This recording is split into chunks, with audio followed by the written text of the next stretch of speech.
1000 কোটি মানুষ যারা মেতে আছে, যারা উচ্ছ্বাসে আছে দুনিয়ার জীবন নিয়ে, আল্লাহ বলছেন অথচ আখিরাতের তুলনায়, অথচ জান্নাতের তুলনায়, অথচ পুলসিরাত পার হওয়ার তুলনায়, হাউজে কাউসারের পানি পান করার তুলনায়, স্বর্ণ খচিত আসনে হেলান দিয়ে আড্ডা দেওয়ার তুলনায়, কলিজা ভুনা পাখি, ছোট ছোট নাবালক বাচ্চা কাচ্চারা কি সুন্দর সুন্দর, ওদের দ্বারা খিদমত পাওয়ার চাইতে হুরুন আইন, এমন রমণীরা কোন মানুষের চোখ দেখি উনি কল্পনা করতে পারে না, এমন স্ত্রী পাওয়ার তুলনায় ওয়ামাল হায়াতুদ দুনিয়া ওয়া ফারিহুল বিল হায়াতিদ দুনিয়া, যারা দুনিয়ার জীবনকে অগ্রাধিকার দিয়ে খেল তামাশায় আনন্দে মেতে আছে, ওয়ালাল হায়াতুদ দুনিয়া, অথচ এই পৃথিবীর এই দুনিয়া, এই পৃথিবী ফিল আখিরাতি ইল্লা মাতা,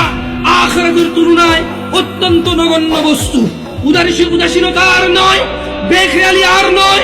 ও গাজীপুরবাসী, আফাহাসিবতুম আন্নামা খালাকনাকুম আবাসা, তোমরা কি মনে করেছো আল্লাহ তোমাদের সৃষ্টি করেছে এমনি এমনি? ওয়া আন্নাকুম ইলাইনা লা তুরজাউন, আর রবের কাছে তোমাদের ফিরতে হবে না। ফজরে তোমরা ঘুমিয়ে থাকো, জোহরে তোমরা কর্মব্যস্ততায় থাকো, আসরে তোমরা বাড়ি ফেরো, মাগরিবে তোমরা আড্ডায় থাকো, ইশায় তোমরা খাওয়া দাওয়ায় মেতে থাকো, আরাম আয়েশের জন্য তোমরা প্রস্তুতি নাও। আফাহাসিবতুম আন্নামা খালাকনাকুম আবাসা, তোমরা কি ভেবে নিয়েছো রব তোমাদের এমনি এমনি সৃষ্টি করেছে? ওয়া আন্নাকুম ইলাইনা লা তুরজাউন, রব কি তোমাদের ওনার কাছে ফিরিয়ে নেবে না?